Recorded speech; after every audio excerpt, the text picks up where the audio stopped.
A good Erev Shabbos. So we get ready to take in Shabbos, the 20th of Av, which is a special day. We'll talk about it in a minute. But this week's Torah portion, we read the second chapter of Shema. Shema has 3 chapters. The first one we read last portion, the Shema. And V'haya we read this portion. And then the one about Tzitzit we read in Numbers. Now the question is, last week's chapter and this week's chapter seems similarly and repetitive. And what's the difference? And the answer, the rabbis tell us, one of the answers is that last week we read everything in the singular. And this week it's in the plural. Last week it says, V'ahavta et Hashem Elokecha b'chol levavecha. Now we say b'chol levavechem. With all your hearts, plural, not your heart. What's the difference? So the rabbis tell us, because Judaism is telling us, is that the first thing is we have to inspire ourselves. We have to make sure that we're spiritually connected. But we can't let it sit by that. Then we have to make sure that that multiplies. And that inspires the next person, and the third person, and the fourth person, so on and so forth. But then there's something else interesting. In the Shema, it says,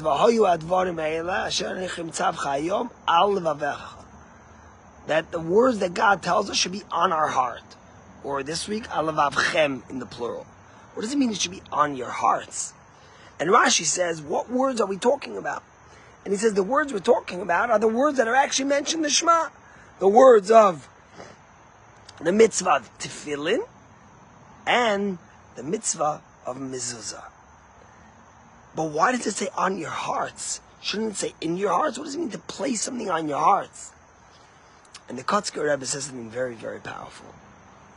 He says that many, many times we want to be spiritual, we want to do something, we want to connect.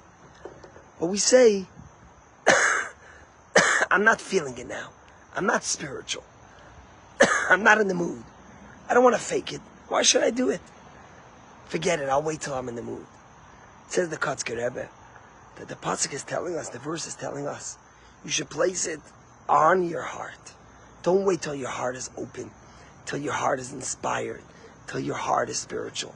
What you really need to do is place it on your heart. So even when it's not spiritual, you'll do the things. When you're not feeling it, you do the moves. And then, when your heart opens up, it'll be there. And it'll automatically be able to enter your heart. Don't wait for that moment. You know, one of the hostages that was captured, that was kidnapped by the terrorist Hamas on October 7, is a man named Bar Cooperstein. He's 21 years old. And Bar Cooperstein was a security guard at the Nova Festival. Why was he a security guard? His father was injured in a car accident, and he was helping support the family. So every time there was extra money to be made, he went to do it. When the terrorists came to the Nova Festival, he tried to save as many people as he could and kill terrorists. But his friend kept on telling him, let's go, let's go.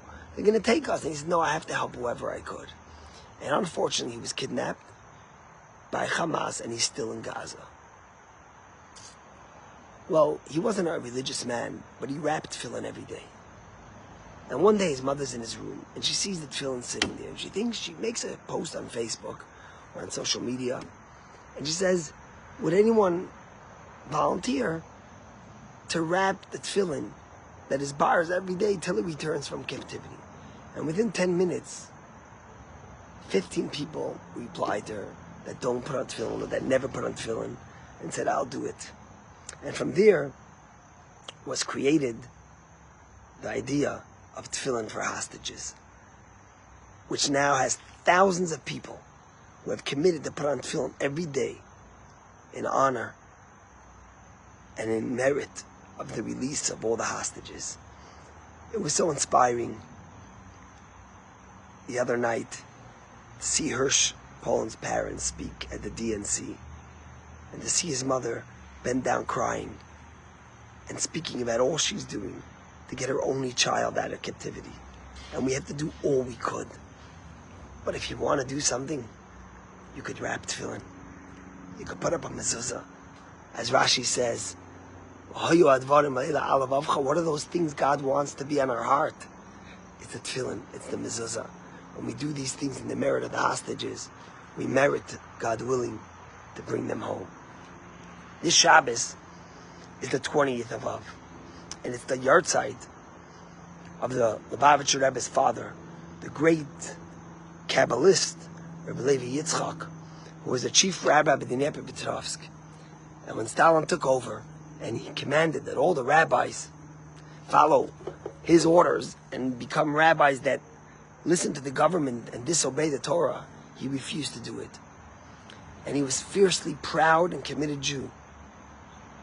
And he didn't listen to the Russians. And they sent him to exile in Kazakhstan, in this terrible place where malaria was prevalent, and hoping that he would die there. Unfortunately, he did pass there, where he's buried. And just this Shabbos, when it's his yahrzeit, thousands of people are spending Shabbos there, celebrating his teachings, his life, his self-sacrifice for the Jewry of Russia, of Dnepropetrovsk, and all the surrounding places, and what he taught us, what it means to be a proud Jew, even when it's hard. And it's a powerful lesson to learn, and may the neshama of Reb Levi Yitzchak, who excelled in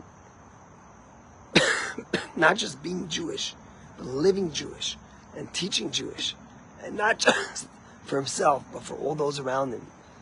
May it continue with us, and may we merit that in the honor of the tefillin for the hostages and all the other good things done for them, that we bring them home now. Have a Shabbat Shalom.